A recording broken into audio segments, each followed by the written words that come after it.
एकीकडे इंधन दरवाढ आणि टंचाई विरोधात राज्यात ठिकठिकाणी आंदोलनं होत असताना मुख्यमंत्री देवेंद्र फडणवीस आता ॲक्शन मोडवर आलेत। राज्यात डिझेल आणि पेट्रोलची कृत्रिम टंचाई निर्माण करून साठेबाजी करणाऱ्यांवर कठोर कारवाई करण्यात येईल असा इशारा मुख्यमंत्री देवेंद्र फडणवीसांनी दिलाय। वाढत्या मागणीचा गैरफायदा घेऊन होणारा काळा बाजार अजिबात खपवून घेतला जाणार नाही असं त्यांनी स्पष्ट केलंय। तसंच पुरवठा विभागाला कडक कारवाईचे आदेशही देण्यात आले।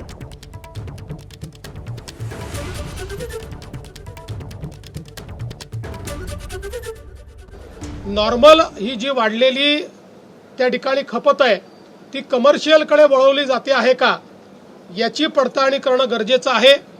त्या दृष्टीनं आज आम्ही आदेश दिलेले आहेत, कारण आपण समजू शकता 52% वाढ आणि त्याची आपूर्ती आपण करतो, याचा अर्थ कुठेतरी याच्यामध्ये कोणीतरी साठेबाजी करताय आणि म्हणून ती साठेबाजी थांबवण्याचा प्रयत्न आमचा चाललेला आहे। बुलढाणा जिल्हा प्रशासनानं काल गेल्या 24 तासात जिल्ह्यात 18 लाखाच्या वर लिटर इंधन पुरवठ्याचा दावा केला होता। तर स्वतः जिल्हाधिकारी डॉक्टर प्रवीण कुमार देवरे यांनी प्रत्येकाला इंधन मिळण्याची हमी सुद्धा दिली होती।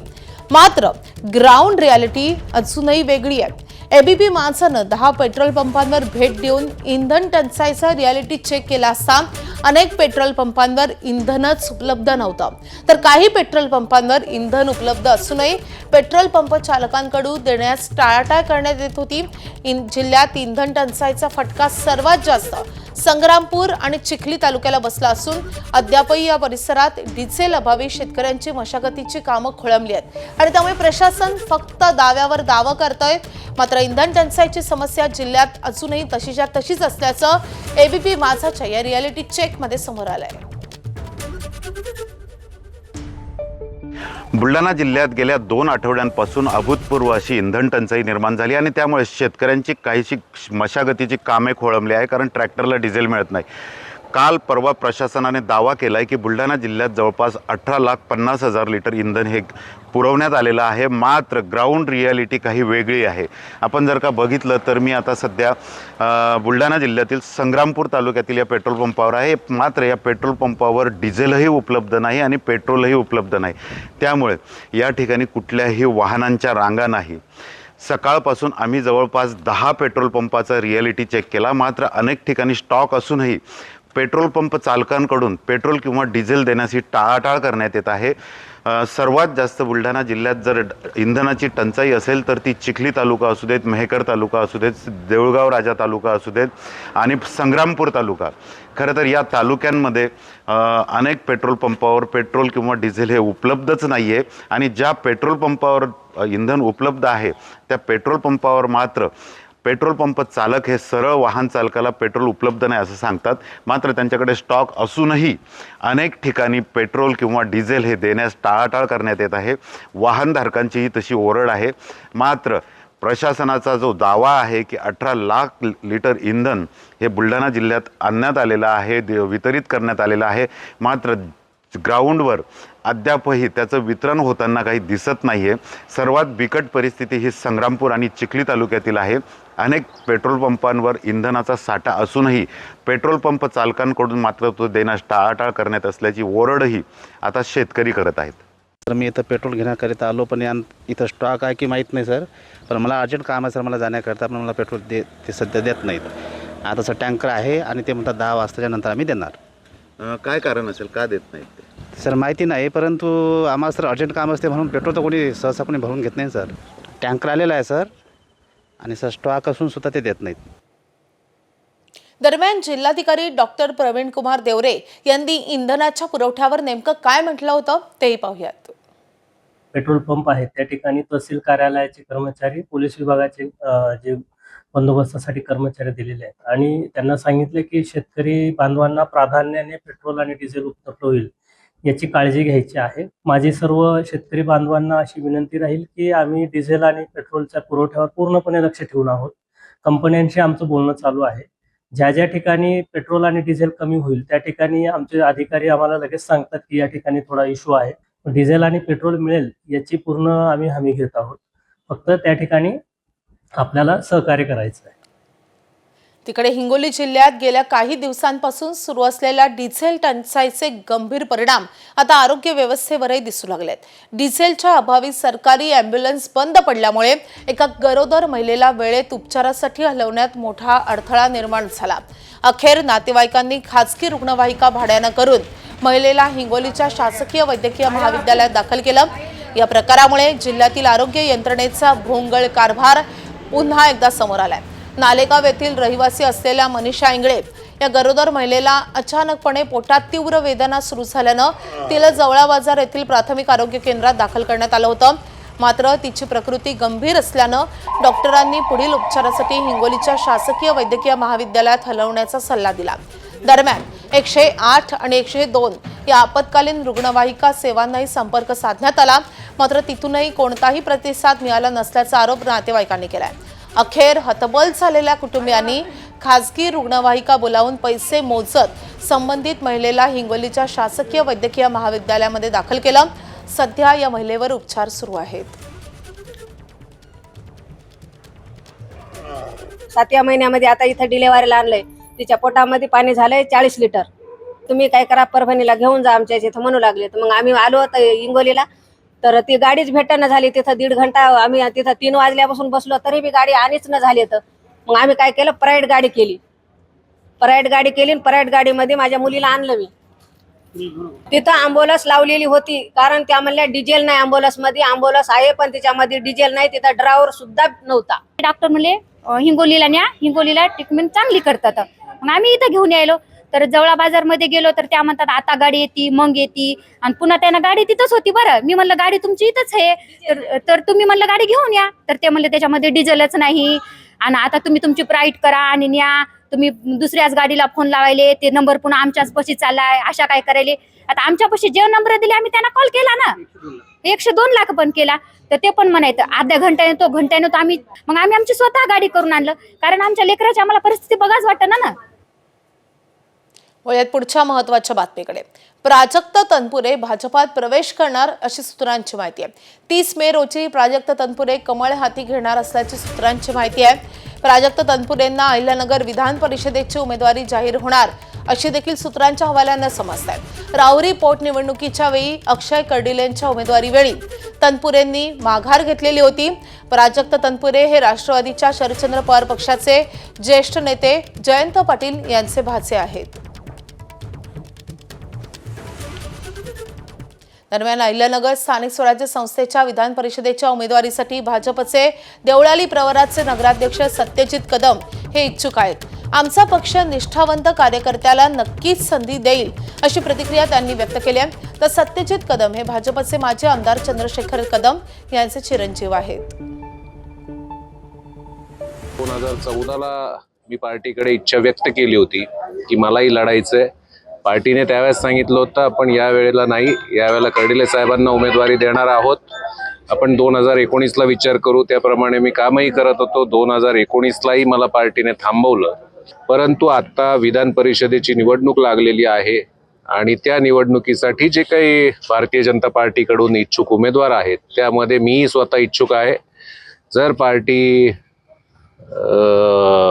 एकनिष्ठांचा विचार करणार असली तर त्यामध्ये माझंही नाव आहे.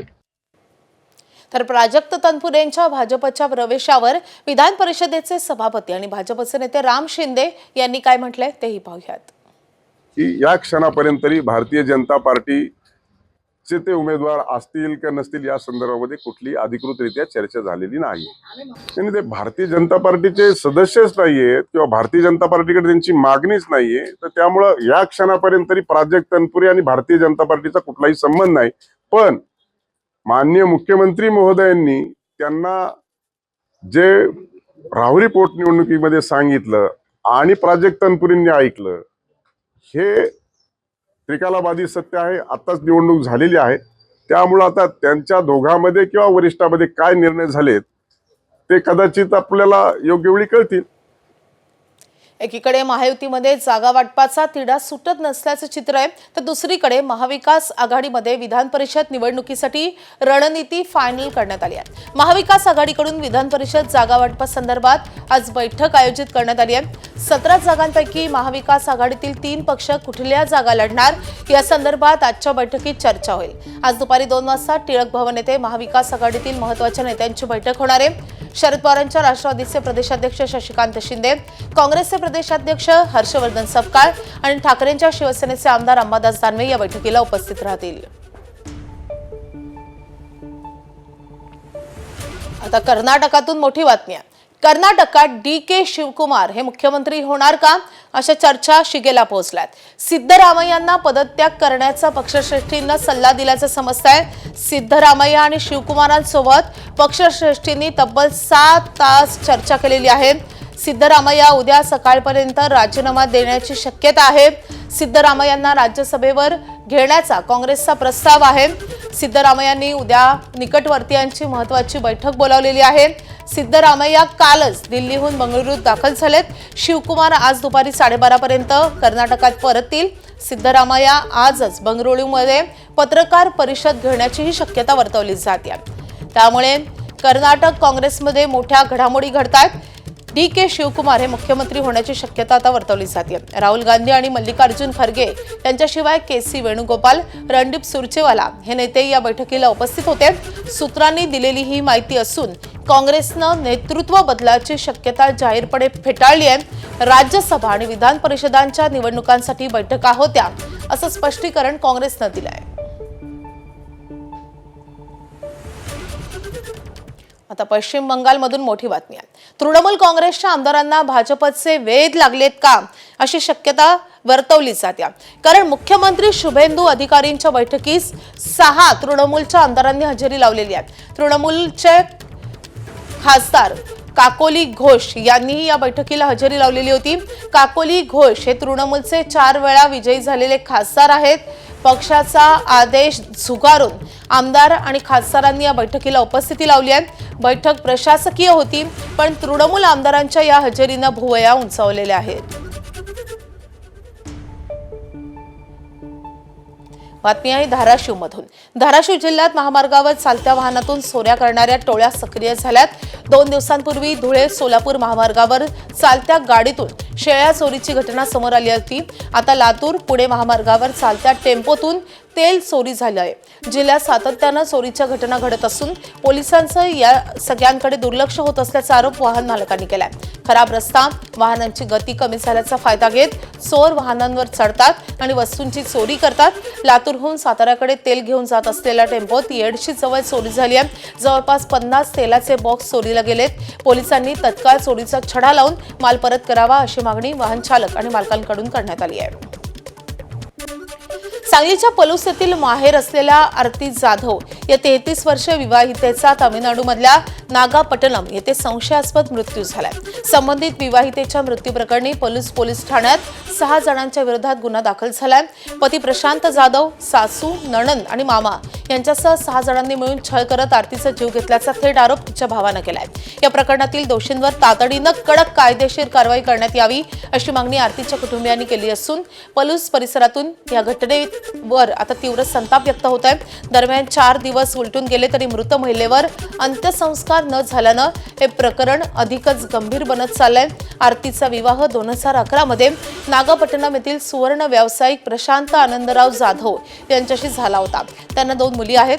मात्र वंशाला दिवा पाहिजे या हव्यासापोटी 3 वेळा तिचा गर्भपात करण्यात तिला भाग पाडण्यात आलं होतं आणि सोन्याच्या हुंड्यासाठी सासरच्यांकडून तिचा अमानुष छळही केला जात असल्याचा आरोप तिच्या नातेवाईकांनी केलाय. या प्रकरणात कुणालाही अटक झालेली नसून पुढील तपास संबंधित पोलिसांकडून सुरू आहे. तिला वंशाला दिवा पाहिजे होता. सारखी माझ्या पुरग्या टॉर्चर करत होती. 50 तोळं तिनं सोनं मागितलं, तेवढं घातलं किंवा तरी पुरगीला माझ्या मारली तिनं.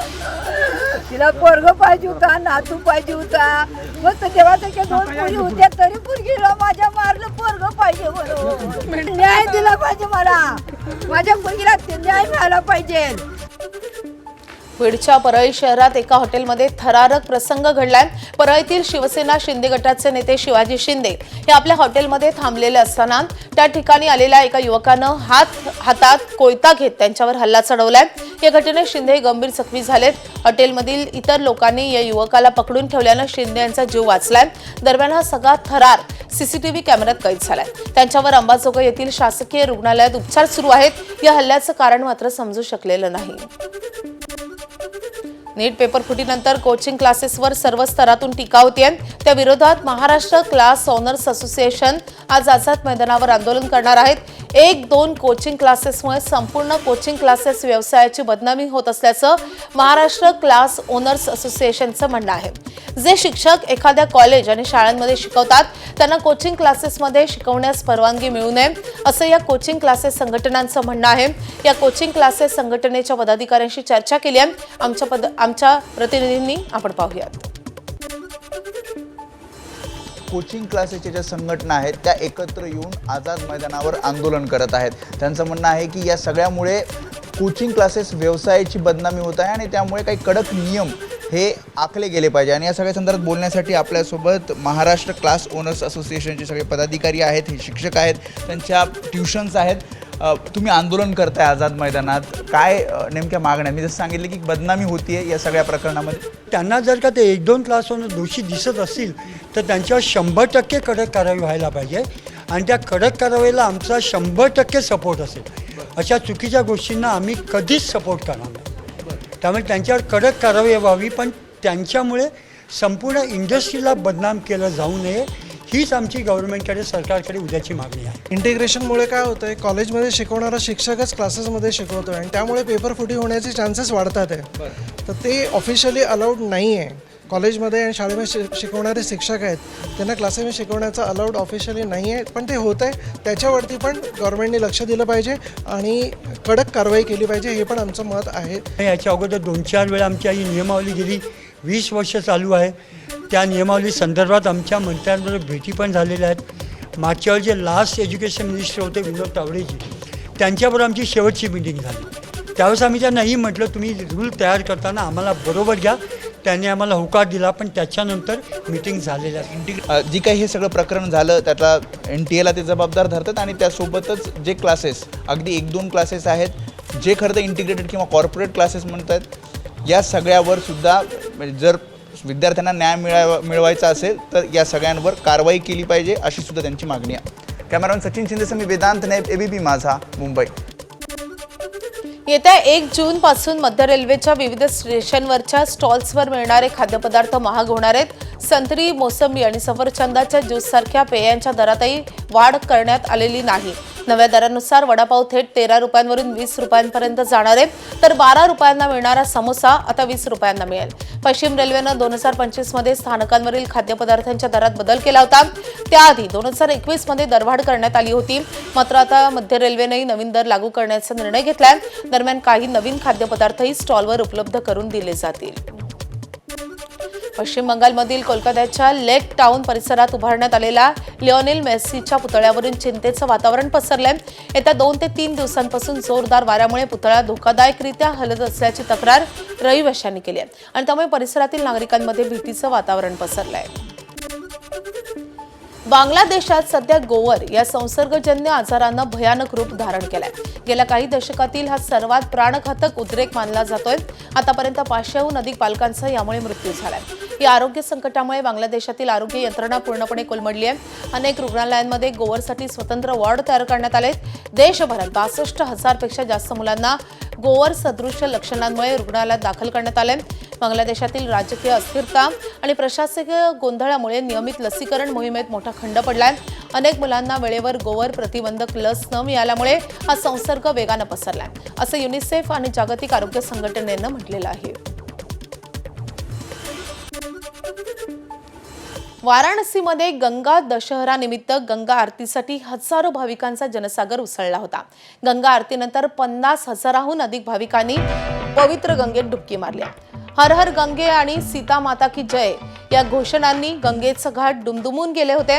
सीतामढी, रामपूर आणि सेमराथमधल्या घाटांवर भाविकांनी स्नान केल्याची माहिती वाराणसीतल्या प्रशासनानं दिली आहे. चतुर्मुखी घाट, गुलोरी, जहांगीराबाद, डेरवा, बर्जी, भवानीपूर, बिहरोजपूर, बेराजपूर आणि इब्राहिमपुरातल्या घाटांवरही भाविकांची मोठी गर्दी होती. गंगा दशहराच्या मुहूर्तावरच गंगा स्वर्गातून पृथ्वीवर अवतरल्याचं मानलं जातं.